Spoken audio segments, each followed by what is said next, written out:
महात्सव बेवहाय दुलाराय बर' फरायसा आफाद दुलाराय हारिमु आफाद बर' थुनलाइ आफाद जयै नैयाव सेथि बड'लेण्ड महात्सव खुंफुदों बेयाव हारिमु आफाद हिसाबै नोंथांमोना मा फोरमायगोन? आच्छा खुलुमबाय। बे दिनै गोदान दिल्लीयाव बड'लेण्ड महात्सव बे हाबाफारिखौ जोङो साननैनि हाबाफारिजों खुंगासिनो दङ। बे हाबाफारिखौ दुलाराय बर' फरायसा आफाद बर' थुनलाइ आफाद दुलाराय बर' हारिमु आफाद आरो गान्धी हिन्दुस्तानी साहित्य सभा जथायै जोंनि बिटिआर गभर्नमेन्टनि मददजों खुंनाय जादों। बे खुंनायनि थांखियानो जाहैबाय जोंनि बर'नि जे राव हारिमु थुनलाइ आरो सोलोंथाइ बे बिथिङाव जौगाहोनायजों लोगोसे मुलुग दरबाराव जोंनि समायना रमायना राव थुनलाइ हारिमुखौ दिन्थिनायनि असिलायै आरो बड'फानि सिमां जे बर' हारिखौ गेरेमसा माहारि दानायनि जे सिमां बेखौ जोङो बे हाबाफारिनि गेजेरजों एसेब्लाबो जोङो जौगाहोनो आरो जाफुंहोनो जोङो नाजानाय जादों।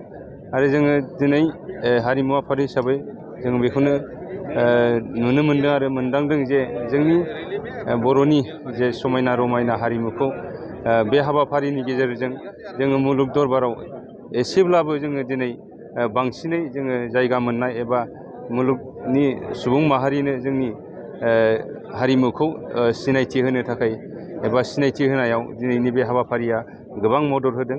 आरो मैया मानगोनां भारतनि गाहाय मन्त्रि नरेन्द्र मदि बिथांनि सिगाङावबो जोंनि समायना रमायना जे बागुरुम्बा मोसानाय दाहाल थुंग्रि मोसानाय बे मोसानायखौ दिन्थिफुंनानै बिथांनि गोसोखौ जोङो बोनो हादों।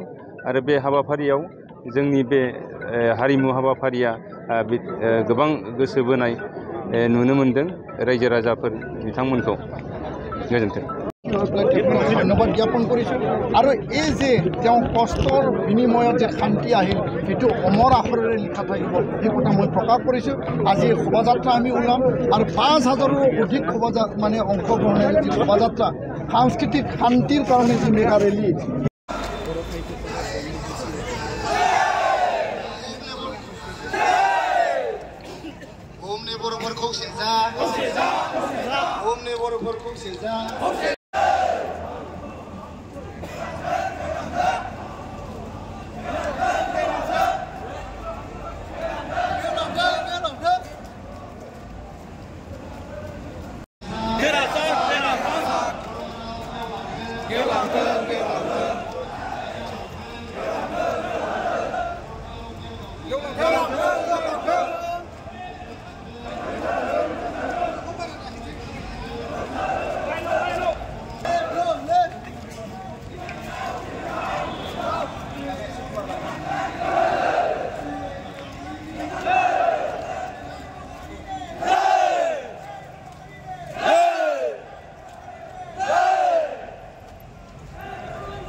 Hello.